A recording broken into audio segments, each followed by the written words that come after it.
Et bonjour tout le monde, je suis le docteur Bermond et dans cette vidéo, je vais vous expliquer le conflit sous-acromial. Alors, vous avez mal à l'épaule, mais en pratique, c'est pas réellement un problème d'épaule. Dans le langage commun, quand on parle de l'épaule, on parle souvent de cette articulation-là, l'articulation gléno-humérale entre l'humérus, l'os du bras, et l'omoplate ou scapula, cet os qu'on a derrière et qui se prolonge jusqu'ici. Vous l'avez déjà remarqué, notre épaule au sens large, elle permet des mouvements très amples. On peut aller jusqu'en haut, ici devant.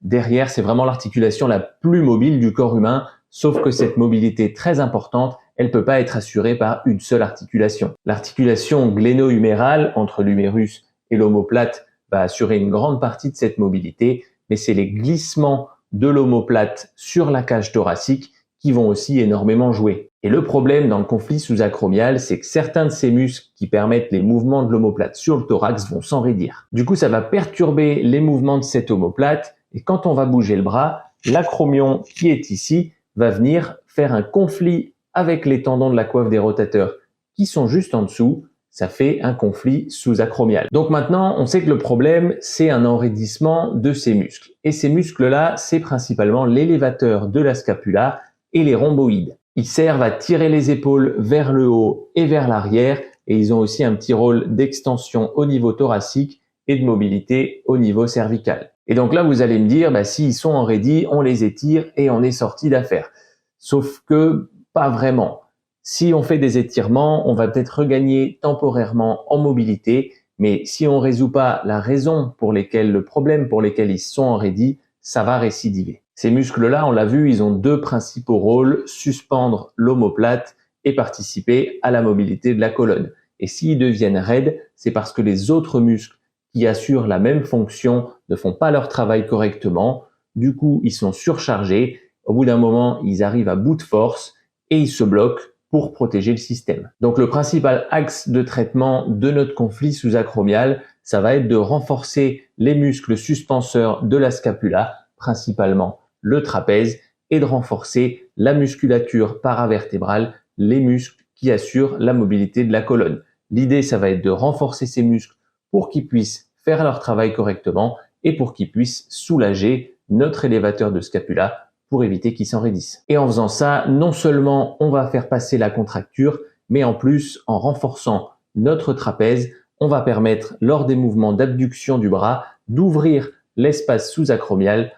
Pour annuler ce conflit, on inverse complètement le processus pathologique. Ça, c'est le principal mécanisme du conflit. Un autre truc qui arrive souvent chez les sportifs, mais pas uniquement, c'est un enraidissement des rotateurs externes. Le problème, c'est que nos rotateurs externes, ils servent pas juste à faire de la rotation externe, ils vont aussi venir stabiliser la tête de l'humérus sur le tout petit cartilage de l'omoplate. Imaginez que la tête de l'humérus, c'est une grosse balle de golf qui est posée sur un tout petit T. Si on veut faire tourner notre tête de l'humérus vers l'arrière, il faut la tirer vers l'arrière, mais en même temps, il faut la pousser en avant pour pas qu'elle tombe. Ça, c'est le rôle de nos rotateurs externes.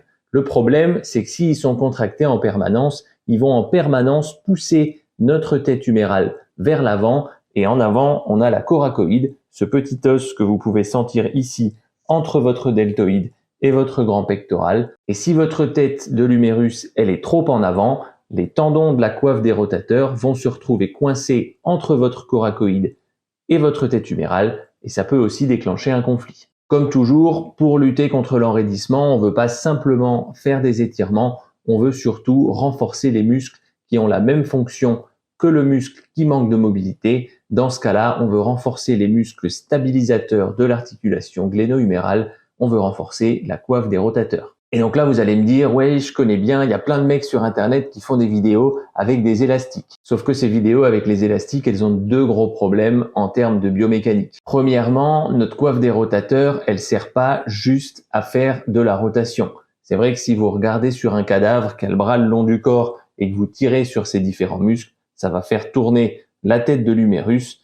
Mais vu que vous n'êtes pas un cadavre et que vous n'avez pas en permanence le bras le long du corps, ces muscles-là, ils vont avoir d'autres fonctions. Et leur principal rôle, comme on l'a vu plus tôt, ça va être de garder la tête de l'humérus stabilisée sur le cartilage de l'omoplate lors des mouvements du bras. Et donc, c'est plutôt cette fonction-là qu'on va venir travailler que de simples mouvements de rotation interne et externe qu'on fait en pratique très rarement dans nos activités de la vie quotidienne. Et le deuxième gros problème de ces vidéos, c'est les élastiques. Globalement, je suis pas un grand fan des élastiques. Il y a 2-3 situations dans lesquelles ils peuvent être intéressants, mais pour faire de la rééducation, c'est plutôt pas terrible. Raison numéro 1, plus la bande élastique est tendue, plus elle va donner de résistance. Donc on va avoir plus de charge sur la fin du mouvement que sur le début, et c'est exactement l'inverse de ce qu'on veut. On sait qu'un moyen très efficace de renforcer un muscle, c'est de venir le faire travailler avec une charge adaptée en position d'étirement. Raison numéro 2, quand on utilise des élastiques, on ne sait jamais vraiment quelle tension est-ce qu'on a dans la bande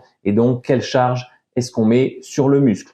En plus, ils vont avoir tendance à se détendre avec le temps et tout ça, ça va à l'encontre d'un principe fondamental du renforcement, à savoir l'augmentation progressive de la charge. Et le troisième gros problème des élastiques, c'est que parfois ils se cassent et globalement, c'est la dernière chose qu'on souhaite quand on renforce des muscles et des tendons qui sont éventuellement un petit peu fragilisés. Donc vous l'aurez compris, pas d'élastique dans mes vidéos d'auto-rééducation. Et du côté médical, qu'est-ce qu'on peut faire? Le principal traitement médical du conflit sous-acromial, ça va être de venir faire une petite infiltration de cortisone dans la bourse de glissement qui se trouve entre notre acromion et la tête de notre humérus avec la coiffe des rotateurs. Quand on a un conflit, l'acromion va venir frotter sur cette bourse de glissement qui va gonfler et c'est ça qui va nous faire mal.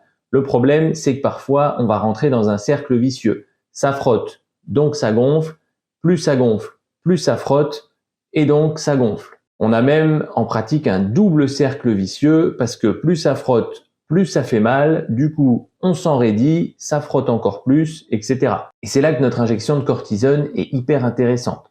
On va venir faire dégonfler cette bursite, soulager la douleur et donner un confort au patient pour qu'il puisse faire sa rééducation de manière efficace. Alors quand on dit injection de cortisone, la question qui suit c'est est-ce qu'il y a des effets indésirables? Et la réponse elle est claire, non, il n'y en a pas. Faire une injection de cortisone, ça va pas vous faire grossir, ça va pas vous rendre hypertendu, ça va pas vous rendre diabétique, ça va pas s'infecter. J'en ai fait des dizaines, voire même des centaines à mes patients et ça a jamais posé le moindre souci. Au pire, ça peut peut-être un petit peu chauffer pendant les heures qui suivent l'injection, mais si vous êtes en période très douloureuse, vous ferez probablement même pas la différence. Le truc qu'on veut éviter par contre, c'est de venir répéter ces injections dans le temps parce qu'on sait qu'elles peuvent éventuellement fragiliser un petit peu nos tendons.